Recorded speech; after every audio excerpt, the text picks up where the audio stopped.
Nah, sekarang kita coba bahas mengenai daftar objek. Ya, daftar objek itu minimal itu terdiri dari 4 kolom. Yang pertama, kolom nomor. Ya, tentunya kolom nomor ini untuk dikaitkan dengan user interface.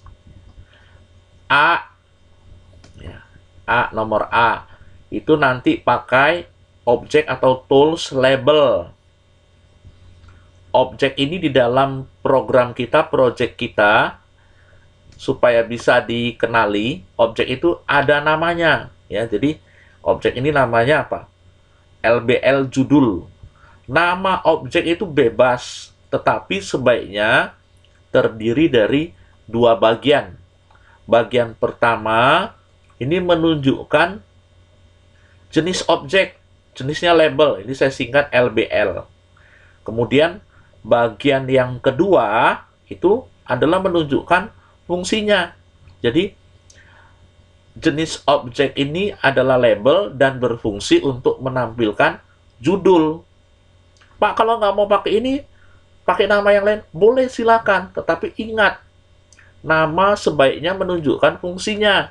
Kalau tidak menunjukkan fungsinya, nanti di dalam codingnya kita repot.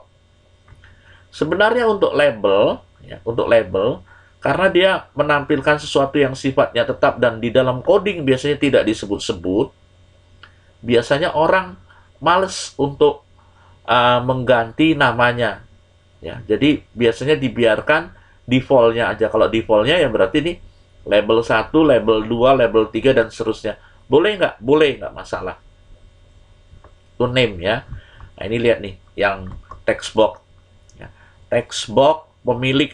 Jadi ini namanya text box pemilik ya, jenisnya ini yang nomor F, jenisnya text box, txt pemilik, ini namanya txt pemilik. Jadi jenisnya text box nanti difungsikan untuk menampung atau mengolah data pemilik. Caption atau teks. Caption atau teks itu bisa diartikan sebagai sesuatu yang akan ditampilkan atau nilai default. Ya, nilai default. Nah, dalam hal ini untuk nomor A, tulisan yang ditampilkan itu kan aplikasi penghitungan luas tanah. Jadi, captionnya ini. Kemudian untuk yang B, label yang B, menampilkan tulisan pemilik. Untuk text box itu nilai default. Dalam keadaan normal, kalau dijalankan, dia kosong, tidak ada tulisannya. Sehingga kita mudah untuk mengisinya. Kemudian, panjang, lebar, dan luas, ini adalah angka, isinya angka. Dalam keadaan normal, ya kalau baru dijalankan, dia diisi dengan angka 0. Ya.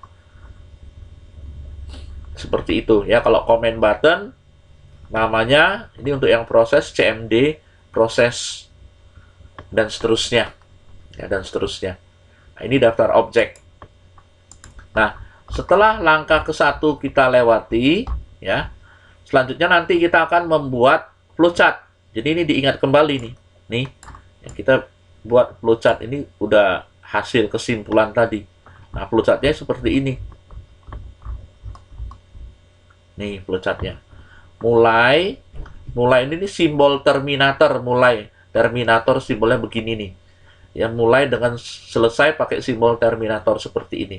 Ya, mungkin ini di algo sudah dibahas ya. Kemudian ini input. Ya, simbol input. Simbol input dengan output itu sama. Ya, ini simbol proses. Ini didapat dari mana? Dari hasil analisa tadi. Nih. Ya. Mulai masukkan data yang tidak mengandung rumus dari keyboard. Kemudian panjang dan lebarnya diambil untuk menghitung luas. Kemudian setelah keempat data untuk membuat laporan dimiliki, cetak laporan, kemudian selesai. Nah, kemudian tadi waktu membuat user interface, bahwa kita merencanakan setelah data yang tidak mengandung rumus dimasukkan, maka kita minta dia menghitung luas. Perintah untuk menghitung luasnya kita kaitkan ke tombol proses ini. Jadi kita harus tulis di sini. menghitung luas itu dikaitkan dengan suatu objek yang namanya CMD proses. Dan dia akan menghitung kalau diklik event. Event itu adalah kejadian yang memicu perintah-perintah yang dikaitkan ke suatu objek dijalankan. Jadi CMD proses ini kalau diklik, maka perintah yang dikaitkan ke dia akan dijalankan. Nah, ini flowchart utamanya. Ya, flowchart yang lainnya adalah berkaitan dengan bahwa kalau kita udah selesai menutup formnya, menutup programnya, ini flowchartnya. Mulai, tutup form, selesai. Boleh disingkat menjadi seperti ini. Ya, ini boleh disingkat. Eventnya adalah klik. Jadi kalau diklik, CMD selesai. Kalau diklik, maka dia akan menutup form. Karena perintah menutup formnya dikaitkan ke CMD selesai. Nah, ini flowchartnya. Nah, nanti selanjutnya adalah kita akan masuk ke pembuatan programnya, codingnya.